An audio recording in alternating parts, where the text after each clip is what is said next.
Well, let's hear it for Spirit Sound once again.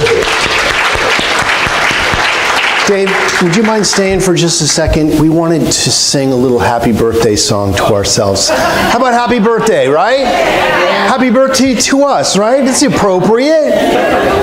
Hit it, Dave. Yeah. Happy birthday to us.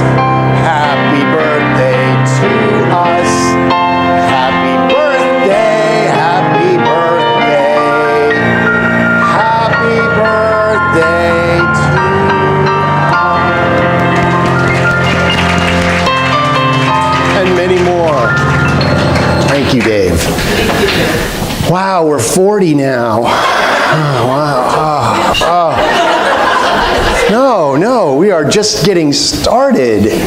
And of course, we celebrate 100 years of Science of Mind this year, so what a time. So, in 1978, a group formed. Probably before that, they started meeting in the park, I heard, and they were talking about these ideas. So, if you were among that first group, please stand.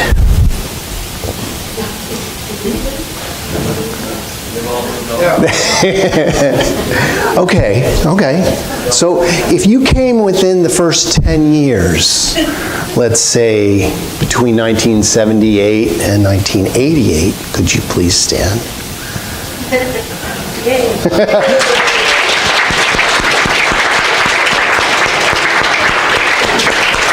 Thank you.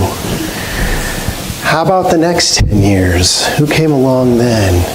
Let's say from 88 to 98. Leona, Diane, Wally, Jeanette, and of course Wilma. Bless you. Bless you all for keeping the home fire lit, right? And then maybe in the last 20 years, who's been around? Who's come along?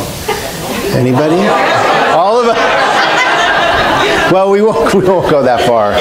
But I just really want to thank the history of the people that are not even here anymore, that started this so that we could have this.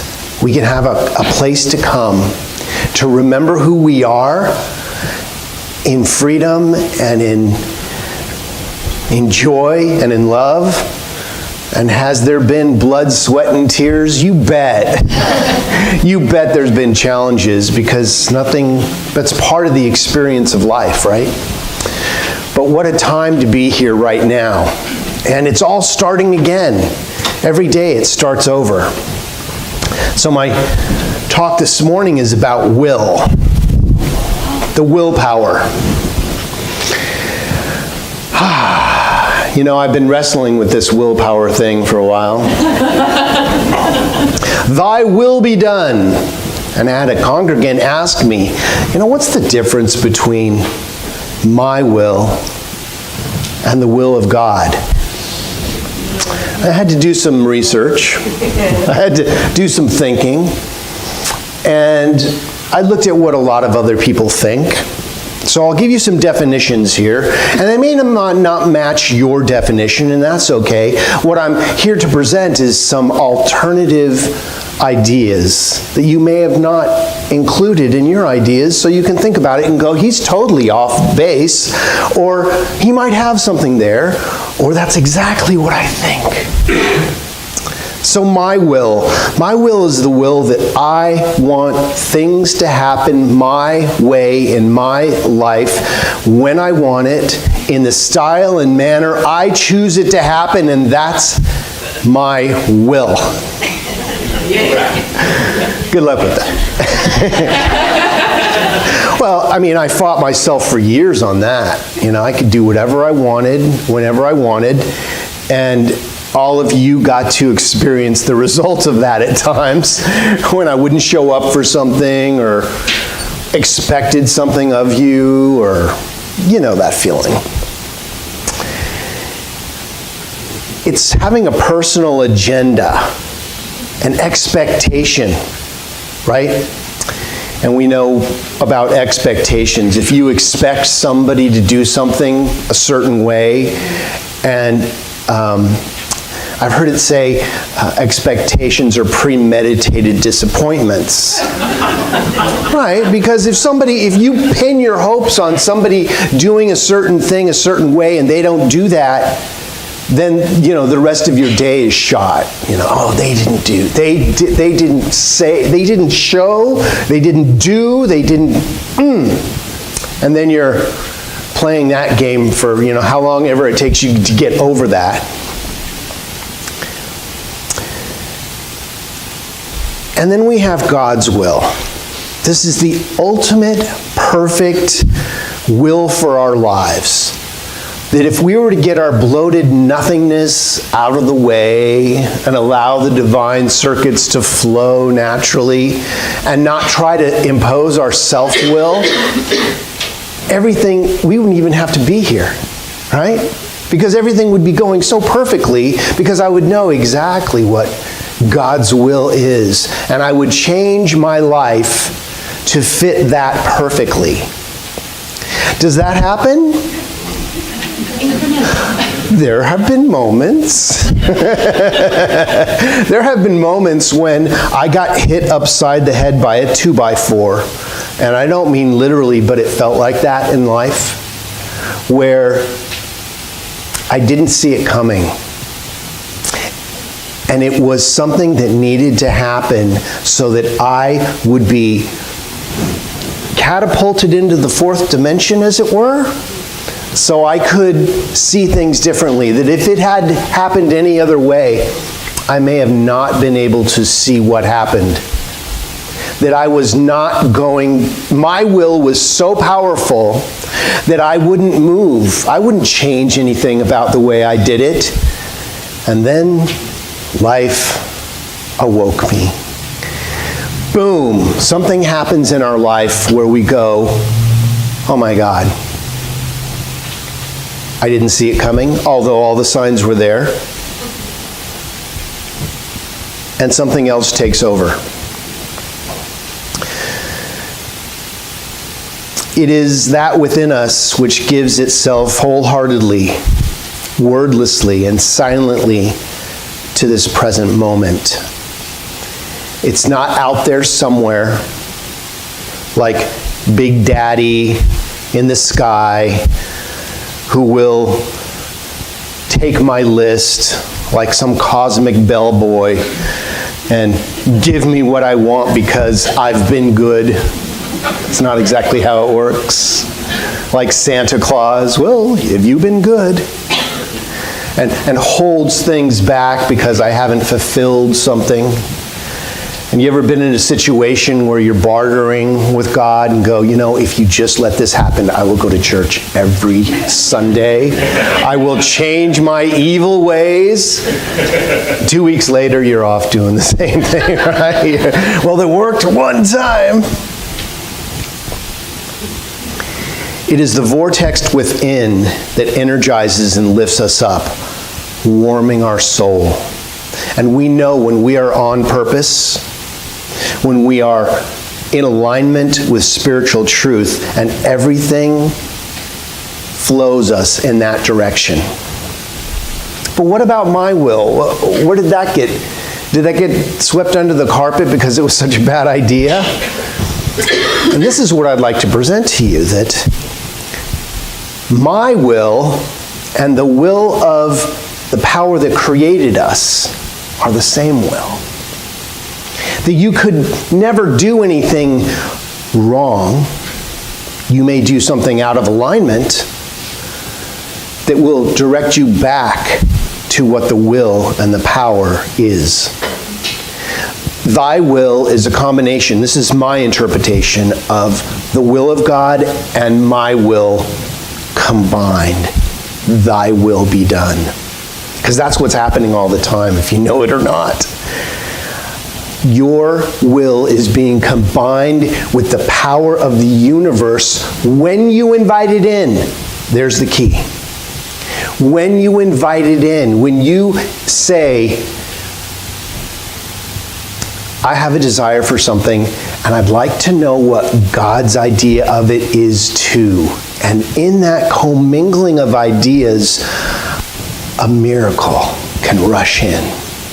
Because you've opened the door to the spiritual energy of it. It's when you are so fixed on your will being the only will that you won't invite a higher thought in.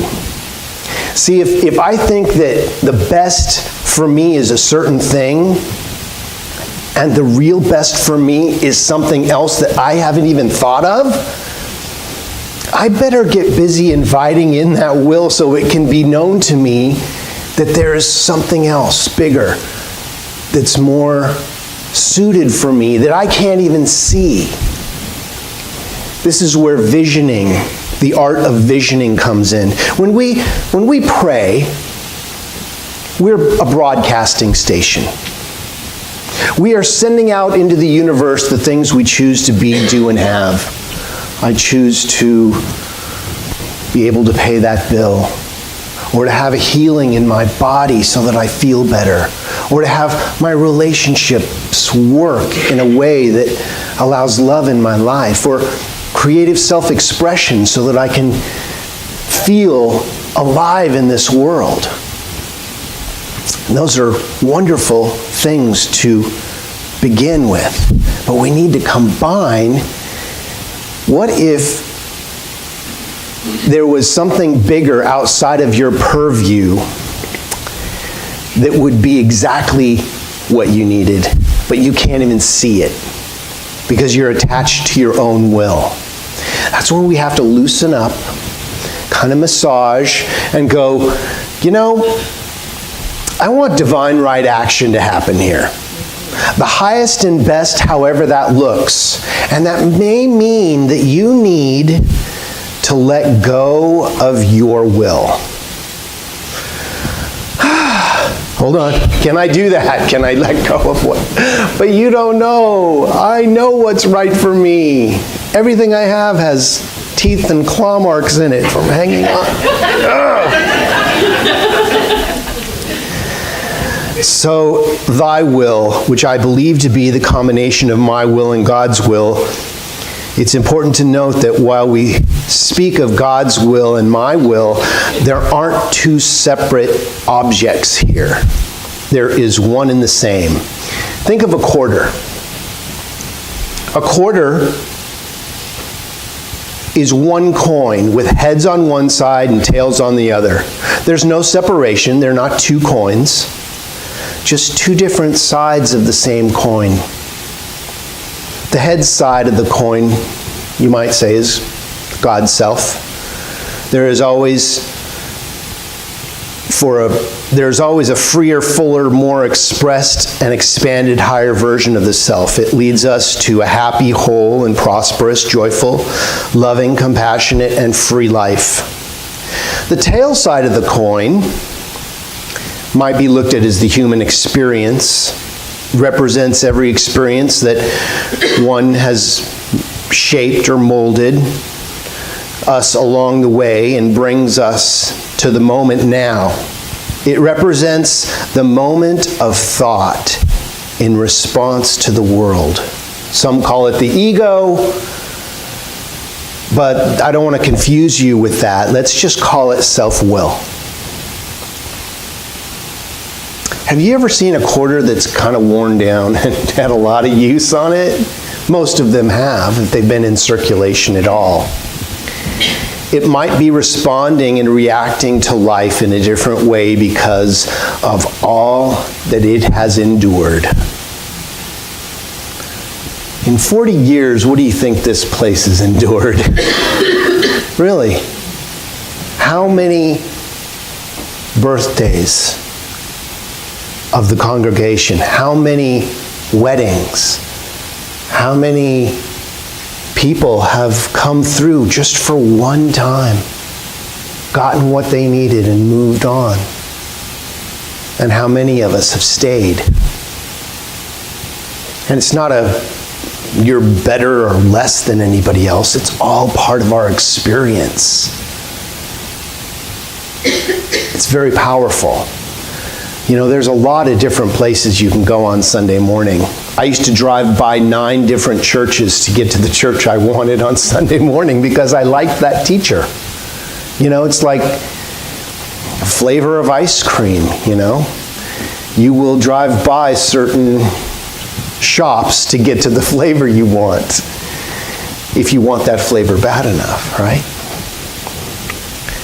So there's been a lot of energy that's moved through this. I call this a vortex of love. This place is not about the walls, although the walls are enriched with prayer. This is a sacred space, but it's each one of us that keeps coming back and wanting to know more about ourselves. Saying, I am open to learning. Teach me, grow me, lead me into something new. This brought me to another teaching, another big book that I use. It's from the 12-step program. It's the 3rd step, and it says, may I do thy will always. God, I offer myself to thee to build with me and to do with me as thou wilt. Relieve me of the bondage of self. Wow. Relieve me of the bondage of self. When I first read that, I was like,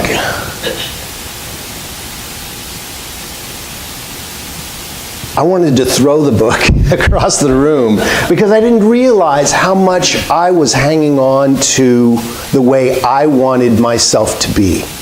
That nobody was going to tell me any different. See the resistance there? Until I finally said, you know what? When I had found that I had lost the ability to choose, I knew I had a problem and I had to go deeper. But wherever you are with it, that's your business. But we get to a place in our lives where we realize that if we are not using our self-will combined with the ideas that God has given us, then we might feel like a lone wolf out on our own, trying to figure it all out.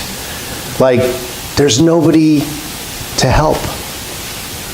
But this community, this calm unity of people is here just for that purpose. We've got classes. I mean, if you're bored, it's not our fault. What they say, if you're bored, it's probably because you're boring. But that's what I found out about myself. I was bored and somebody said, well, that's squandered serenity. And I was like, what? Oh, I'm not enjoying being okay with myself. See, I wasn't okay with myself for a long time. All of a sudden, I found myself alone. I had moved in, I had broken up with the multiple girlfriends I had to keep me busy, and I found myself alone. And I didn't know how to do alone. I'd never been alone before, like really alone in my own apartment with my own stuff. And, you know, I realized that I always had a relationship so that I wouldn't have to look at my relationship with myself. And once that dried up and I was all alone, 2 o'clock in the morning on my knees, not knowing what to do with myself, I had just come into this teaching, and I called the practitioner at 2 in the morning. Wait till 10. But no, if you are in crisis, you call no matter what time it is, because that's how life doesn't work from 9 to 5. Life works 24 hours. And I called this practitioner. I said, "Help me. I'm having problems. I don't know who I am." And she said, "Who is this?" And I said, "It's Steve from the church." She goes, "No, who is this?" I said, "It's Steve from church." She says, "Who is this?" And I thought for a second. And I remembered my teaching that there's only one of us here, and I said, I'm God. She said, now we can talk. Let's just say that it sent me into a whole new paradigm of consciousness once she got me to admit and understand what that meant. Now, it didn't come easy, and I didn't always remember to do that. But that's where we start, isn't it? When we start that we're connected, we're not all alone. And when you can turn the word alone into all one, it makes a big difference. Now, do I feel alone sometimes? Sure, I forget. I'm doing this alone. But I know to reach out sooner. I know the signs now. And I know when I've missed my morning prayer work. I know when I've gotten away from the center of the herd, if you know what I'm saying. When I feel like a lone wolf, because sometimes it feels like life is happening to us. And life isn't just happening. There is a plan going on. There is a divine will. And there is our will. So I would invite you, because we're a broadcasting station of prayer, also become a receiving station. And say in your meditation, I know that there's a power, and whatever you believe that to be is your business. Call it God, Goddess, Christ consciousness, source energy. We don't tell you what to believe, but we know that there is a power. That we know that there is something that is causing the sun to shine, breathing our bodies, making the waves crash on the beach. I mean, I had to admit that I wasn't doing that. Took a couple times, but when we realize that we are part of something bigger, and we invite that in, and we become a listener, and ask, and say, what is my next step to do here, God? Allow your will to be impressed upon my will, so that we may commingle a life together that works for everyone. And that is using divine will in the right way. So in conclusion, in the midst of what's happening right now is a divine will. This is the will of the heart, and it is our deepest and most authentic will. As we let go of any resistance to the moment and any need to change it and allow ourselves to be present, we come to realize that God's will and our will is the truest will combined. They are not separate. We are truly all one. Thy will be done means this. May the deepest, most authentic will, which rests in the heart of me and is the very nature of God itself, be done unto me. And so it is.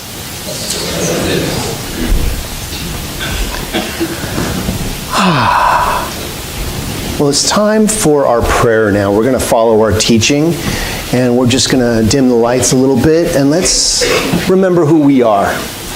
So, I invite you to bring to the forefront of your consciousness whatever you believe the power that created everything is to you. Something is animating our bodies. Something is beating our heart and breathing our lungs, digesting our food, all at the same time. And I call that power forward into the forefront of our consciousness and acknowledge that something wonderful is happening. Something powerful is going on by means of each one of us that is creating this thing called life.